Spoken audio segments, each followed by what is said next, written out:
ఇవి స్వతంత్ర పీఠం కదా, గవర్నమెంట్ జోక్యం ఉండకూడదు, జోక్యం ఉండకూడదు దీంట్లో. కానీ పాలకుల గవర్నమెంట్ జోక్యం ఏం లేదు, కానీ లోకల్గా ఎమ్మెల్యే పాలకుల యొక్క నిర్వహణ ఎక్కువ ఉంది వీరికన్నా. ఓకే, నిర్వహించుకున్న దానికంటే వాళ్ళు నిర్వహణ ఎక్కువ ఉంటుంది.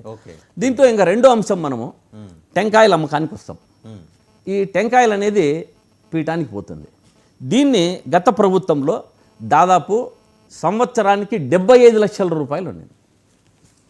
సంవత్సరానికి 75 లక్షల రూపాయలు కేవలం కొబ్బరికాయల అమ్మకాలకే. అక్కడ అమ్మకాలు పర్మిషన్ చేసుకోవడానికి అమ్మకాలకి గత ప్రభుత్వంలో గత ప్రభుత్వం అంటే గత ప్రభుత్వంలో ఎండోమెంట్స్ శాఖలో ఉన్నప్పుడు, కానీ ఎండోమెంట్స్ శాఖ నుంచి తర్వాత 2 ఏళ్ళు హైకోర్టులో నుంచి స్వామివారు తెచ్చుకొని పీఠం స్వయం పీఠంగా ప్రకటించిన తర్వాత ప్రభుత్వం హ్యాండ్ ఓవర్ చేసినప్పటికి కూడా 75 లక్షల రూపాయలతో యాక్షన్ ప్రతి సంవత్సరము పీఠానికి ఆదాయం వచ్చేది. కానీ ఇప్పుడు పీఠం వచ్చిన తర్వాత, మన ఈ టీడీపీ ప్రభుత్వం వచ్చిన తర్వాత ఈ ఆదాయానికి కూడా గండి కొట్టారు. దాదాపు ఇక్కడ 75 lakhs ఇది పర్ యానం. ఏది కూడా యాక్షన్ అంతా పర్ యానమే జరుగుతుంది. ఇప్పుడు ఇదే అది మీరు చెప్పేది 2024 వరకు 75 లక్షల రూపాయలు, 2024 వరకు 75 లక్షల రూపాయలతో పర్ యానం నడిచేది. కానీ ఇప్పుడు ప్రభుత్వం మారిన తర్వాత, ఇప్పుడు నేను చెప్పిన తర్వాత వచ్చిన తర్వాత జూన్ నుంచి కానీ 24 నుంచి కానీ 25 కానీ దాదాపు పీఠానికి గండి కొట్టి స్వామివారిని ఈ పాలకులు బెదిరించచ్చు కానీ, వారి మీద ఒత్తిడి తెచ్చి కానీ, అంతే కదా జిఆర్ గారు ఉంటారు, ఆయన 76 జిఆర్ గారు ఉంటారు. దీనికి కానీ దానికి 35 లక్షల రూపాయలకే పీఠానికి డబ్బు కట్టడం జరిగింది. ఇది పీఠానికి ఇంతకుముందు ప్రభుత్వానికి పోయేది ఎండోమెంట్ శాఖకి. గత 3 సంవత్సరాల కింద వరకు తీసుకుని నేను చెప్పినవన్నీ కూడా మీరు స్టాటిస్టిక్స్గా ప్రభుత్వం అక్కడ దేవాదాయ శాఖలో కానీ లేదంటే పీఠంలో కానీ మీరు చూడొచ్చు.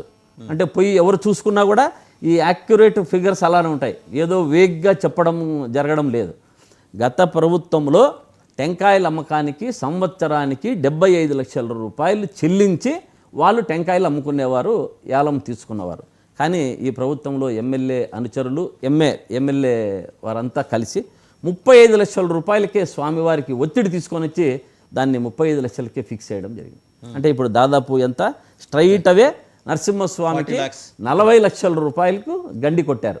అట్లా ప్రభుత్వాన్ని ఆదాయానికి గండి కొడుతున్నారు, ఇట్లా పీఠం ఆదాయం అంటే దేవునికి, అదేం పీఠం తీసుకునేది కాదు కదా, ఈ దేవుని ఆదాయానికి కూడా గండి కొడుతున్నారు. ఇలా పరు విధాలుగా దీన్నంతా కూడా ఎలా వెళ్తా ఉందంటే, నేను దీన్ని అంశాలను గమనించుకుంటే పాలకులు ఏ విధమైన దాంట్లో మిగతాటివన్నీ ఉంటాయి, ఏదో రోడ్లు ఉంటాయో లేకుంటే ఇంకొకటో ఏ కార్యక్రమాలు చేసుకున్నా మీ అనుచరులకు ఇచ్చిన డబ్బు సంపాదించుకున్న ప్రక్రియలో జరుగుతూనే ఉంటుంది. కానీ నేను దయచేసి ఈ దేవాలయాల భూముల విషయంలో కానీ దేవునికి ఆదాయంలో గండి కొట్టడం కానీ మీకు తగదు అని చెప్పి నేను తెలియజేస్తున్నా. ఇంత 35-40 lakhs లాస్ వచ్చినప్పుడు మరి పీఠానికి సంబంధించిన జిఆర్ గారు ఎవరో మీరు అన్నారు, 76వ జిఆర్ గవర్నమెంట్ నోటీసులో పెట్టారు. ఆయన గవర్నమెంట్ ఇప్పుడు అదే పీఠానికి సీఈఓ కూడా ఉంటారు. అదే ఇప్పుడు నేను ఏం చెప్తున్నానంటే, ఇది బై ప్రెజర్ జరుగుతుంది అంతా.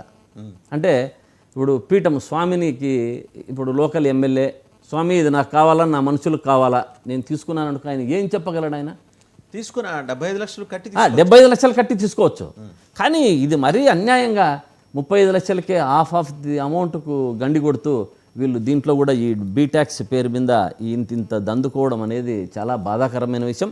ఇది ప్రభుత్వం గమనించి దీన్ని ఒకసారి అక్కడ ఉన్నటువంటి లోకల్ ఎమ్మెల్యేని కానీ అనుచరులను కానీ మాట్లాడి దీన్ని కట్టడి చేయవాలని చెప్పి నేను కోరుతున్నా మీ ద్వారా. ఇంకోటి నెక్స్ట్ దీనికి వస్తే తలనీలాలు.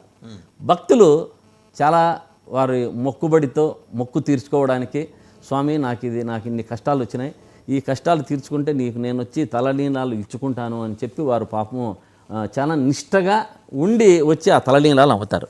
ఈ తలనీలాల యొక్క అంశాన్ని పోతే దాదాపు సంవత్సరానికి ప్రతి సంవత్సరం చూడండి ఎట్టు పోతుందో 2,10,00,000 రూపాయలకు పోయేది పాత గవర్నమెంట్లో. 2,10,00,000 రూపాయలకు 23లో కానీ 24లో కానీ. ఈవెన్ కరోనా టైంలో 19-20లో కూడా 1,80,00,000 రూపాయలకు పోయింది. 1,80,00,000 రూపాయలు కరోనా టైంలో కూడా. కానీ అప్పుడు కరోనా టైంలో యాక్షన్ చేసినటువంటి వ్యక్తి నాకు కరోనా వల్ల నాకు కొంచెం లాస్ వచ్చిందంటే గవర్నమెంట్ దాన్ని ఏం చేసింది 10% ఎన్హాన్స్ చేసి వారికి